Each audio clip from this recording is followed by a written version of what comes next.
আমি একটি কথাই বলবো যে কিছু মানুষটা হয়েছে কি আমার কথার ডেপথটাকে ওনারা ক্লিয়ার করতে পারেননি।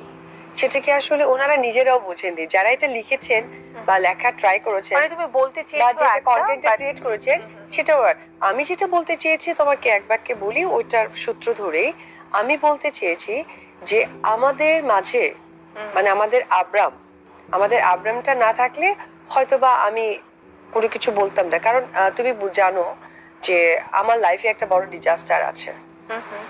আমি বেসিক্যালি ওই ডিজাস্টারকেই বলেছি যে এই ডিজাস্টার যে আমার পেছনে পিছু হাঁটে অলওয়েজ, এই ডিজাস্টারটাই হচ্ছে যে আমার সন্তানটা যেহেতু আমি নিয়েছি, আমি আড়ালে চলে গেছি, সেই যে একটা ফিল ইন দ্য গ্যাপ, ওই গ্যাপে ডিজাস্টার লাইফটাকে একটা জায়গায় নিয়ে গিয়েছে। তো সেটা তো অবশ্যই আমার সন্তানের বাবা না, আমার সন্তানের বাবাকে যারা হিপনোটাইজ করেছে। আমরা তো তিনজন খুবই ভালো ছিলাম এবং এখনো আছে আলহামদুলিল্লাহ। তো সেই জায়গা থেকে ওই ডিজাস্টার বিষয়টাকে মানুষ বুঝতে ভুল করেছে, হয়তো বা আমার বোঝানোর ভুল ছিল। হ্যাঁ সো এটাই আমি আসলে আব্রাহামের কারণেই তো ডিজাস্টার স্টার্টিং। তো আমি তাই সেই ডিজাস্টারটাকে আমি আমার যোগ্য মনে করি না যে যদি আব্রাহামটা না থাকতো তাহলে তাকে আমি যোগ্যই মনে করতাম না। That's it. কোনো কিছু করব না যেটা করে আমার সন্তান ছোট হয়। আমার নিশ্চয়ই ধরো বাথরুম ইস্যু বা বাথরুম নিয়ে একটা কোনো বড় একটা কন্ট্রোভার্সিয়াল কথা হয়ে যাবে, সেই মাটা তো আর আমি হতে পারবো না। তো ওই জায়গা থেকে ব্যক্তিগত জীবনগুলো আসলে আমার মনে হয় যে প্রত্যেকটা মেয়ের কিন্তু আলোচনা করলে একই রকমই চলে আসে।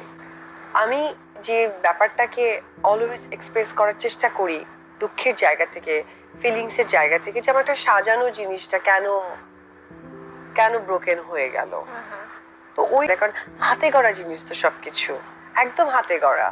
আমার নিজের মানুষরা জানে যে আমি কি বা কি না কি, সেটা হয়তো দরকার নেই, কিন্তু আমার নষ্ট করেছে সেটা খুব চালাকের সাথে মানুষের কাছে প্রেজেন্ট করছে। তো এই দুঃখটাও তো আমার লাগে। তারপরও চিন্তা করি যে থাক, এমন কিছু করা যাবে না, কারণ আফটারঅল আমি আমার একটা মা, আমার সন্তানের একটা সোসাইটি আছে, সেখানে তাকে যেতে হয়।